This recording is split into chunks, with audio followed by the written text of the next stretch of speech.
I just have to be stronger than the microphone. My name's Naomi Evans. I'm a candidate for state representative for the 26th Legislative District. Can I get feedback again today? Yeah, just go back towards the banner. There you go. All right, I'm the feedback queen, apparently. Okay, so I'm also an elected school board director since 2015.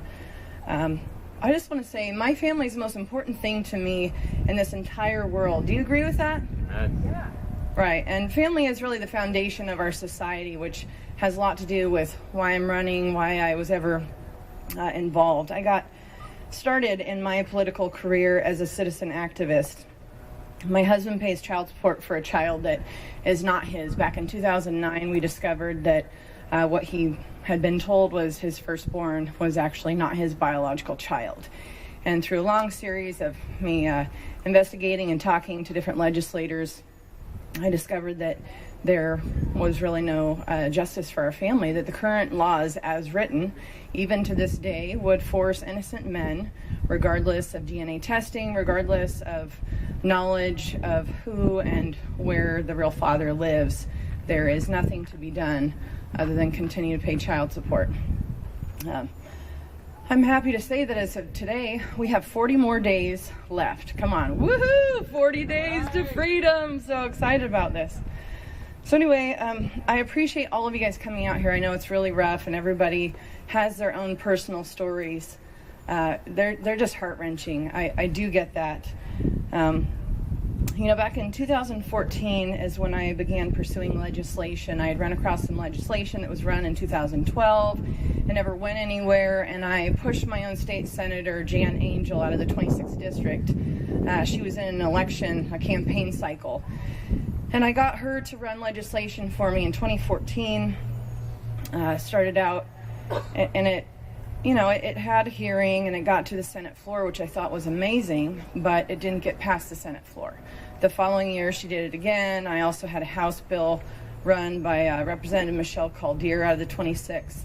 That was what they call a companion bill.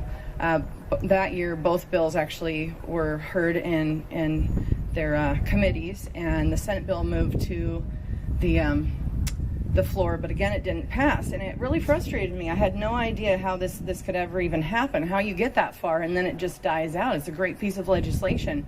Who really thinks that men should have to pay for children that aren't theirs? Even on a deeper level, it's not just about money. We're talking about the emotional harm that goes to the child and to the extended family and everything.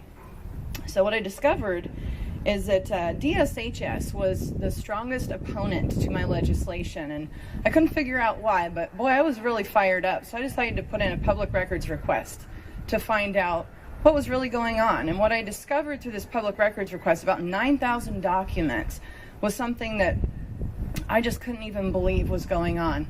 DSHS knew, obviously, about Social Security Title 4D. This was kind of the unveiling of that disaster of legislation on a federal level that holds all of us accountable for some really unjust things.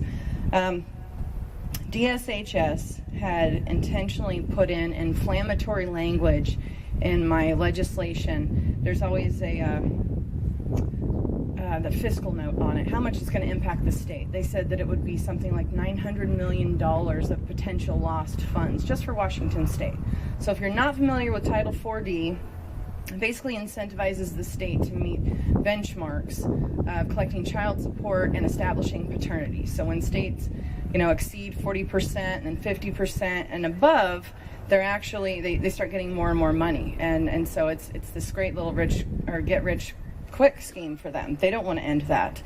But through exposing that corruption, I submitted those documents that I had found to the Senate Law and Justice Committee, and I will tell you that DSHS got off my back pretty quick and started working with me on changing the language so that we could both prevail, hopefully.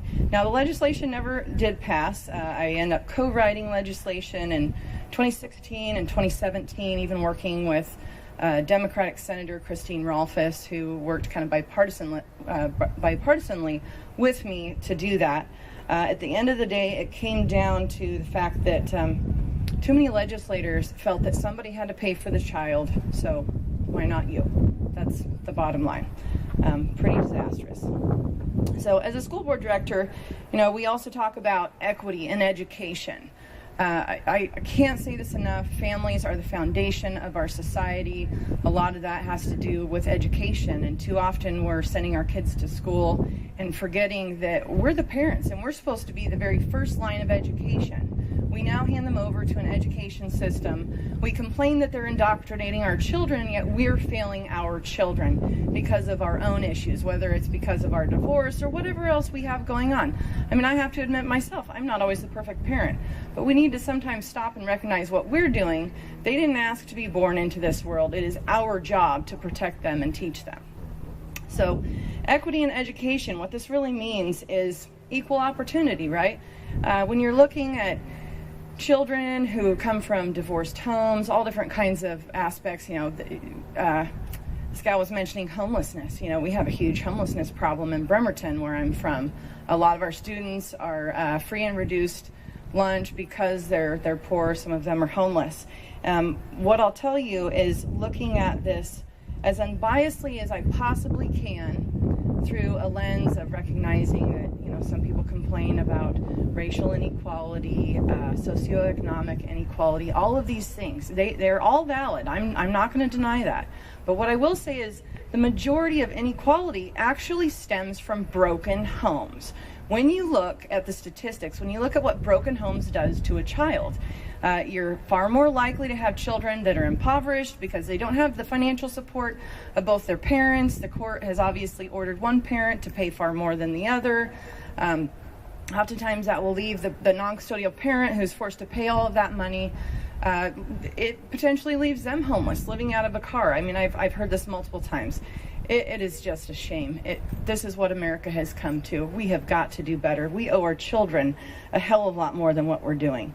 So inequality in school, to me, whether it's mental health, issues of any kind, poverty, all to me stem from broken homes. I have, as a school board director, supported schools always treating parents equally. I have myself, because of things that my husband has gone through, time and time again, we dealt with schools that treated my husband and myself like second-class citizens, and that is not okay. To me, and I have made this very clear at the school district that I'm at, in the absence of any kind of a court order that says otherwise, those parents are equal. They should have equal access to their child's records, to be able to participate in different activities. We don't ever get involved. Schools don't have a business getting involved at all. I've heard some complaints in the classroom, and I will just tell you, we as a society need to always keep pursuing supporting equal parents' rights. I want to talk about the justification of social programs. Okay, I'm a Republican, maybe have some libertarian ideas of freedom. I really think that people need to just leave each other alone and stay out of each other's business. But what I do see oftentimes in social programs, and I've seen this as a school board director, programs that we want to implement that I would call a social program, oftentimes they try to justify their own existence. I was at the Second Amendment's Right rally on Saturday, and I kind of briefly talked about a program that's called a threat assessment program that would have kind of profiled our kids and tried to determine whether they were going to be a threat to society as a shooter, right? And I'm going to say this about DSHS. I see DSHS as a program that justifies its existence, whether that's Division of Child Support or CPS. They create a problem in order to solve it. And we don't need more problems solved. We can pretty much solve these problems probably better without this. But DSHS, CPS, they know that without justifying their existence, without continuing to perpetuate the divide of the family, taking children away and selling them to, other people, then they can no longer justify their existence. So we need to be mindful of those kinds of programs. And we need legislators that are going to stand up to that kind of stuff, right?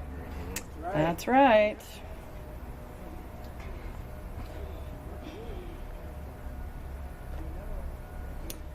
I think that's pretty much all I have. I just want to thank everyone for hearing me out. Hopefully you'll support my campaign for the 26th state representative position. I will always fight for families. Like I said, family is the most important thing to me.